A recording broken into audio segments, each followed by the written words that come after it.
everyone, welcome to Street Smart Business TV. Now, are you ready to make some serious money? If so, then you need to master the S word. What is the S word? Well, it's not sex, sadly. It's sales. Sales is the S word, and sales is where the money is.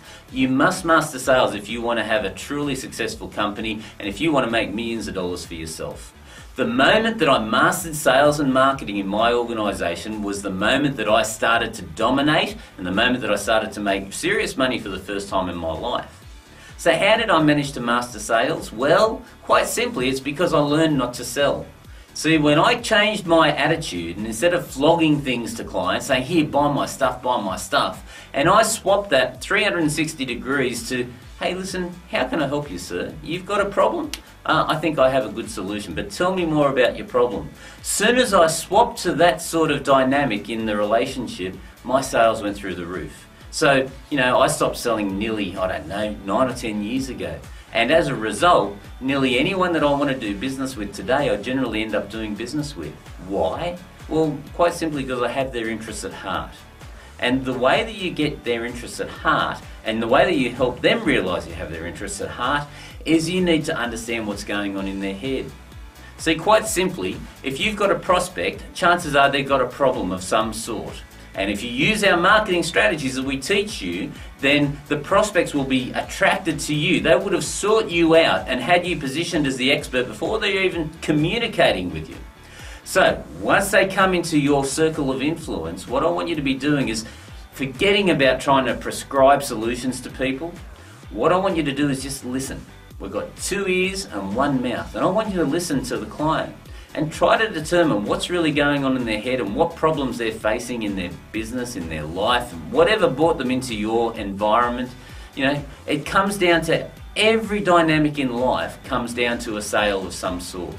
And the more you can listen and the more you can understand your prospect, the more you're going to end up having a client on the other end.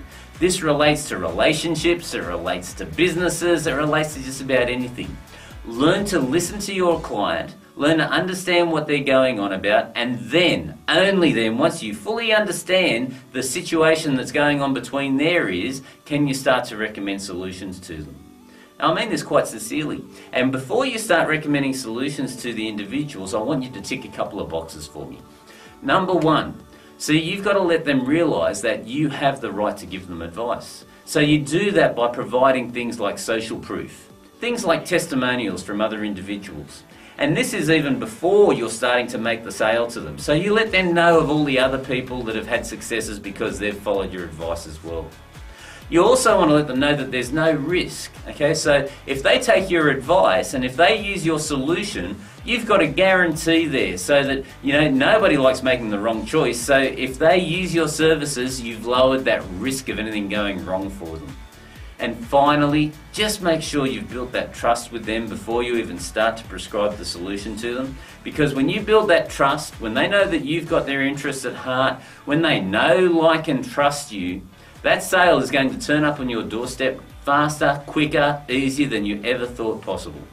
So to become a master of sales, and ladies and gentlemen, don't sell. Just try to understand your prospects' needs and then give them the best solution.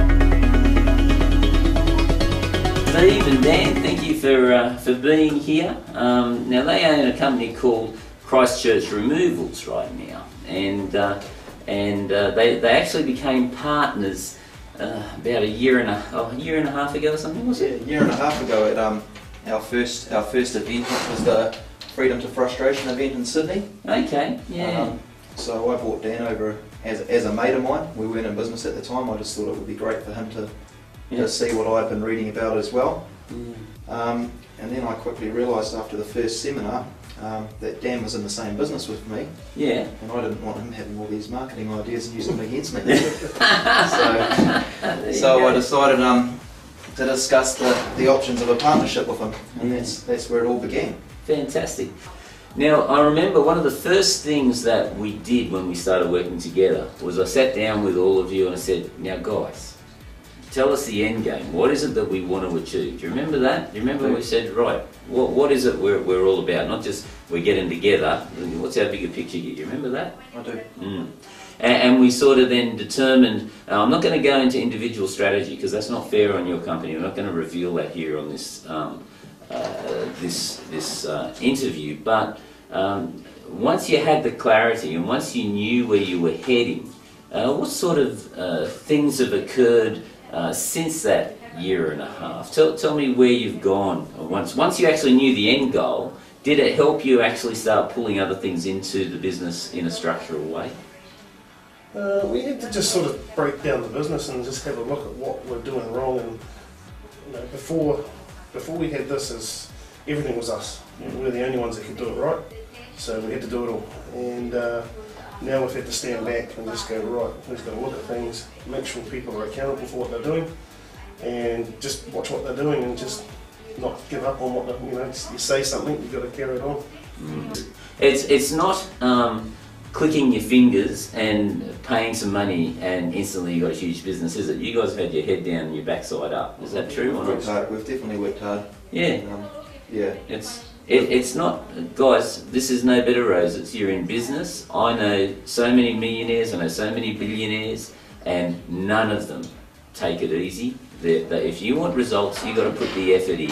And because the people that get great results, the people that deserve to get great results. And guys, whenever I've asked you to do something, bang, you're out there and you're hooking into it.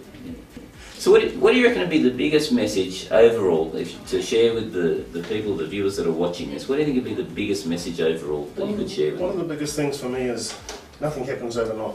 It takes time and it just takes a recipe. And if you follow the recipe, you'll get results. Mm-hmm. My biggest thing is just set goals and we do as we're told, basically.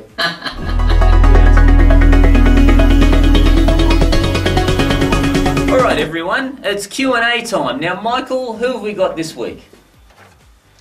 Okay, so this is from Joe. J-O, that's interesting. We're starting up the path of an entirely new business. It'll be an online model. Apart from the actual work of developing the site, what 3 things would you advise us to focus on during this early stage of preparation and planning?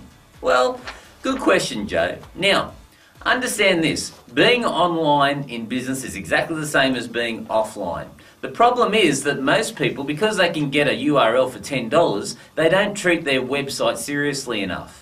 You think about it, if you paid $1 million for that website, or even $500,000 or even $50,000, do you think you'd keep that website up to date? Do you think you'd monitor the amount of people that are coming in there? Do you think you'd be doing everything you can to get massive traffic into there, targeted traffic?